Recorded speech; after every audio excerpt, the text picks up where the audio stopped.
In today's video, I'm going to teach you how to reset Outlook settings to default. 5 minutes. If your Outlook layout suddenly looks unfamiliar, maybe columns are missing, your messages are oddly grouped, or the reading pane moved, resetting the view is the quickest way to get back to a clean default layout. This process doesn't delete any emails or accounts. It simply restores the arrangement of your mail list, columns, sorting, and panes to the original settings for the folder you're viewing. First, go to the Outlook app.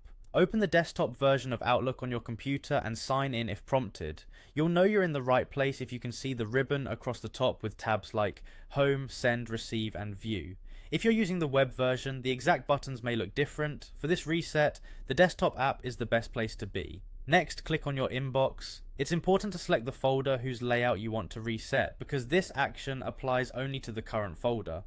If another folder, like sent items or a custom project folder, also looks off, you can repeat the same reset there after you're done.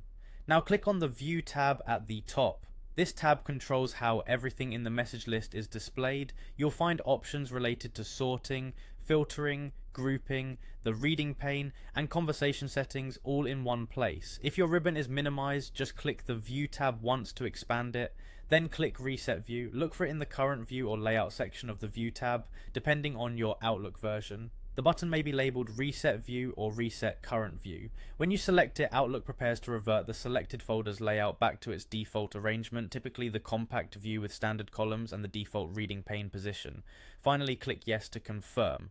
Outlook will refresh the folder, remove custom sorting, filtering, conditional formatting, grouping, and any column changes you've made, and return everything to the standard layout. Your emails, folders, and data remain untouched.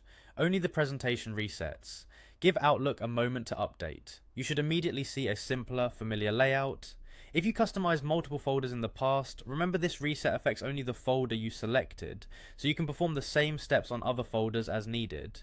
And if you change your mind, you can always reapply your favorite tweaks, like turning the reading pane on or off, or adjusting columns right from the View tab afterward. That's it, you've restored the default Outlook view quickly and safely. Thanks for watching, and happy emailing.